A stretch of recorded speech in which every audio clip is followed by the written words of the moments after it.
Yo, guys and girls, and he's and she's and all the wannabes. What's up, guys? It's Brian with Portable Generator Services. It's been a while since I had put out a video, and I thought I'd update y'all, kind of put some new content out. We're going to make this video for all the food trucks, all right? If you got a food truck business or an RV, if you're in a mobile business or, you know, like I said, RV, food truck, mobile mechanic, anything, mobile detail, where you're going to have a portable generator on the go, we're going to talk about the most,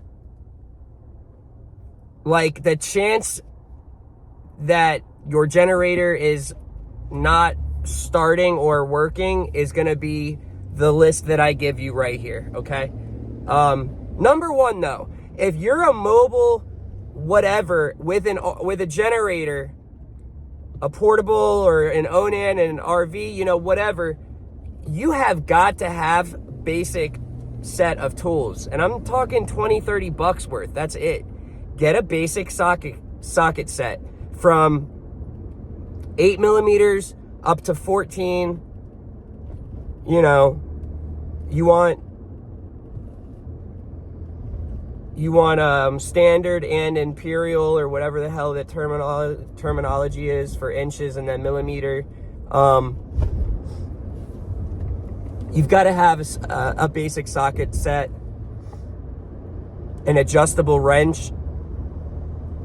You just do. If you want to be able to fix a simple, which 99% of the time it's some small, simple thing, while you're out in the field, while you're out at a food truck event, instead of losing all of the money because your gen is not working, you're able to fix it and get back to, you know, to everything going how it's supposed to be. Invest in a basic socket set. I will put a link for the one that I recommend to my customers, and you can decide on what you want to do. Number one, and this is for all fuel sources, propane or gas. Those are your two options when you're out and about. You're not going to have natural gas as a fuel source in a mobile generator scenario. So, number one, if your generator shuts off and it does not start back up again, number one, if you've got electric start, so some have the pull cord only, and some have the electric start and the pull cord. If your generator dies while you're using it, check your gas, check your oil. If your oil cap, it's going to be like yellow or red, some are gray. If it's an inverter generator, you're going to have to take off one of the sides. And you'll see it's at the bottom on the actual metal engine itself. There'll be a thing towards the bottom, and it'll be a screw cap. It'll be something that you can unscrew. It's usually always plastic. And it'll either have a little, like, I guess you could say it's like a ruler hooked up to the cap. When you take the cap off, you know, it's just like a dipstick. And it'll have markings. Normally, they're just a bunch of X, X, X, X, X. And you see a line where at the beginning it starts, and then there. And you want to have the oil in between here. If there's no oil on that, that's your issue. You always need to have 10W30 as extra oil also. Always need 10W30 if you own a generator, a portable. Sorry, I'm still getting over this cold. I'm telling you, it was some COVID-18 type shit. I'm telling you, I've never had the amount of mucus that I've been having come out of my body is insane. And don't you guys worry. My truck has the auto braking, auto lane correction. I do watch traffic, right? Don't act like you can see where my eyes are, because they're always right there. If your generator dies, you're gonna check your fuel, you're gonna check your oil level,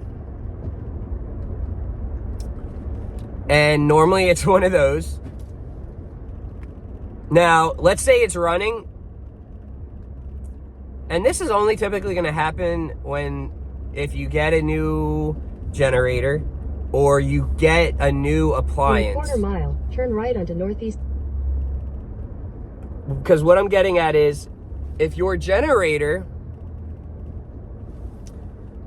randomly shuts down and you hear, like, before it shut down, it kind of, like, it doesn't just, like, it's not running smooth and then it's just, like, done. It kind of, like, it goes, like, and it's, like, struggling super hard to, like, 20th Avenue. Stay alive, basically.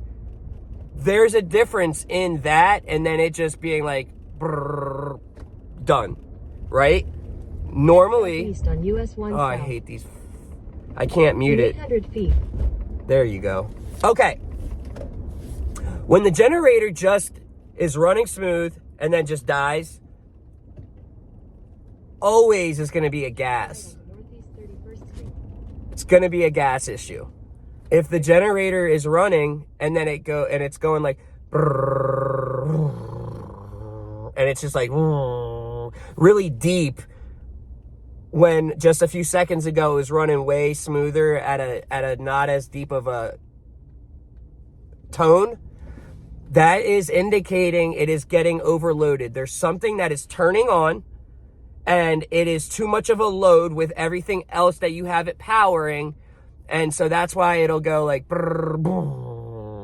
and then it'll either kill the generator, it'll make it shut down, or sometimes because sometimes, like for an AC, the compressor, which is a motor, it'll bog it down for the first couple of seconds, but then once the motor is running, it'll actually smooth itself out a little bit, and it won't sound that bad like it's struggling. It'll still sound like it's working harder than, you know, it'll be like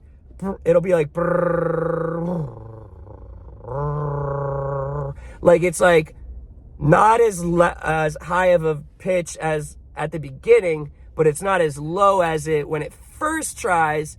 It kind of is like here. It's like I'm such an idiot. I swear to God, I shouldn't put this online.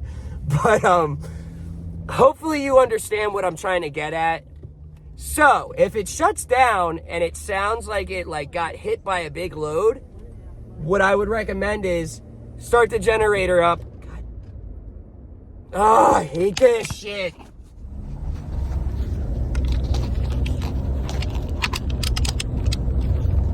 So, anyways, always want to check that on when it shuts down. So, let's say it shuts down, it's going and just like shuts down. It doesn't sound like it's like struggling to run for a couple of seconds before it shuts down. It just dies. Check your fuel and ask yourself if you put, you know, maybe someone gave you a red 5-gallon jug of gas and they were like, hey, we're not going to use this. You can have it. And you're like, yeah, I'll put it in my generator. And you didn't know that maybe it had sat for like 2 years, right? And so you put some shitty ass fuel in that had condensation while it's been sitting for so long. And so now you've got a water mixed old fuel. That will cause running issues 100%. Okay? Check your choke. If your generator is running, let's say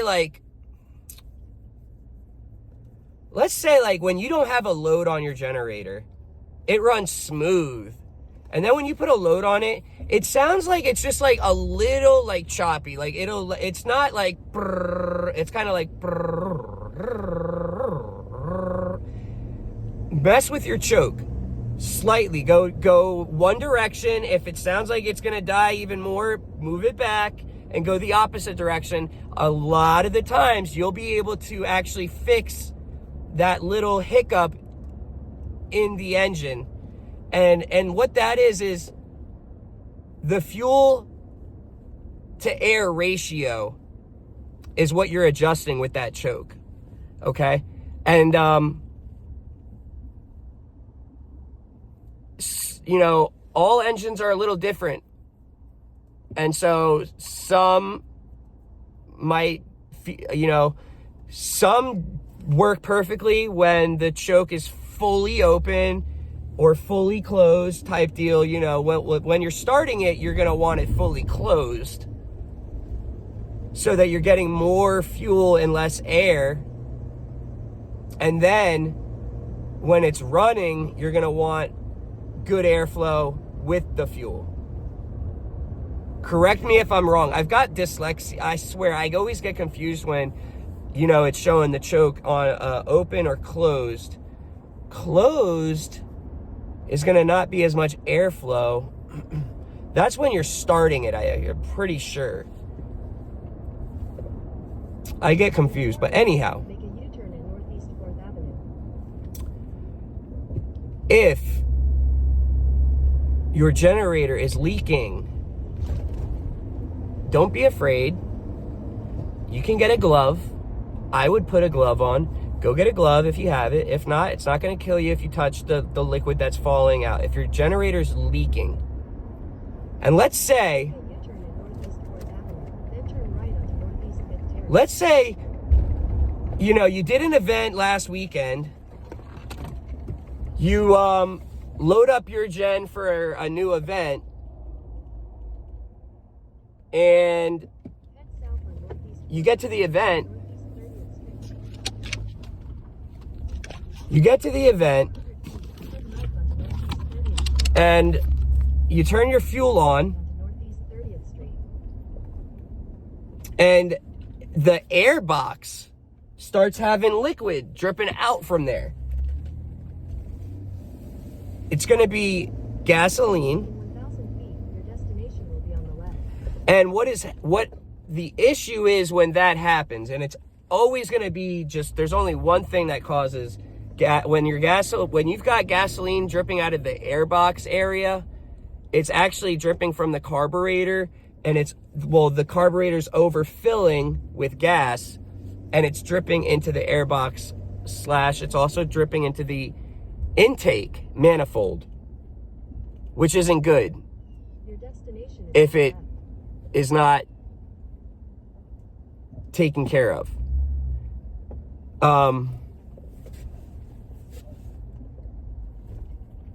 What happens is the float, which is a buoy, so it floats on the gasoline. The float is stuck when it had sat for a while and there was no fuel in there. The float was open, and it got varnished from just a layer of fuel that has been sitting there for a while, got sticky, and it's not allowing the